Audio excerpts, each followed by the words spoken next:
Hello, everybody. This is Anthony Andura Jr., the comic surfer, contributing writer for Fanboy Factor, and I'm with prolific illustrator, Corin Howell. And Howell? Howell. That's correction on me.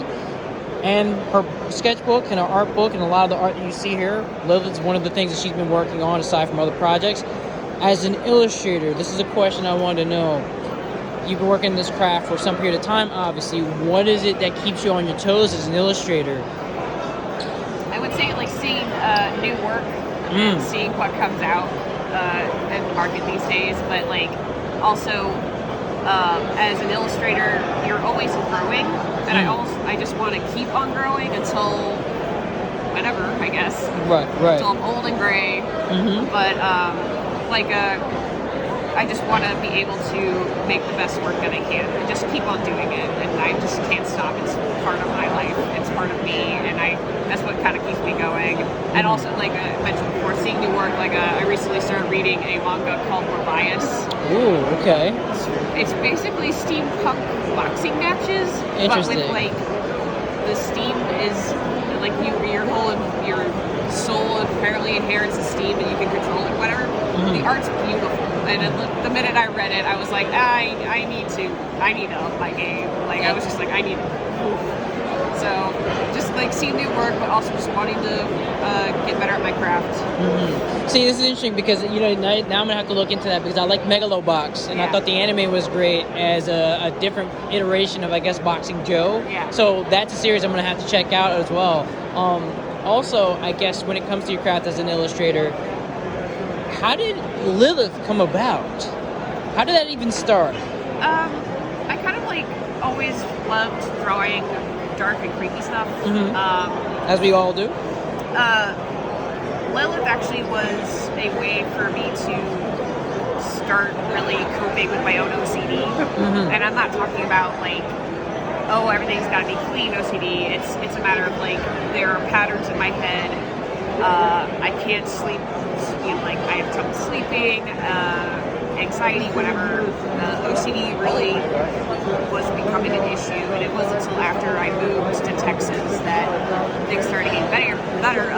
But with Lilith, I started realizing, through that, coping through OCD, and the issue about it was that, I felt like I needed permission to do something all the time, even to treat myself.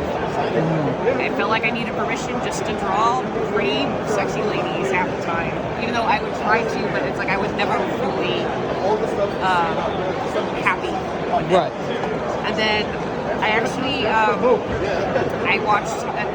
watched the YouTube series with my boyfriend. It's called I think it's called Unsung Heroes of Illustration on YouTube. Very, very beautiful series, by the way. And the guy that runs it, prolific voice, by the way. You could fall asleep to it. But he talks about creators and illustrators from all walks of life and whatever century, and how they kind of just phased out and people forgot about them, and so he brings them back for people to learn. And he was covering an artist, the name escapes me, I want to say it's Brown, but I don't know if that's right. But as soon as I saw that, I got inspired, and I just started drawing with 3 colors, because it's I love red. Red's my favorite color. Why not use it? Right. So, but I also love inking. So I started drawing Liv, and it's I love drawing horror. I just feel like drawing a sexy lady in horror, and then it just kind of grew from there. Right. That's great. And I have to ask, for a lot of up-and-coming illustrators that are trying to, whether it's being in the field of comics or just being a lifelong illustrator, whether it's a hobby or career, what is something that you would suggest for many illustrators and young ones to actually practice? Definitely work. I mean, it's not just working on your anatomy and and drawing in general. I mean, you never stop growing. Right. As I mentioned before. But also, it's if you want to tell a story, read books that have good stories. Work on your stories. Work on your character development. You can write a good story. Just don't take the easy way out and make it cliche, because I see so many stories out there right now. It makes it really hard to read other comics.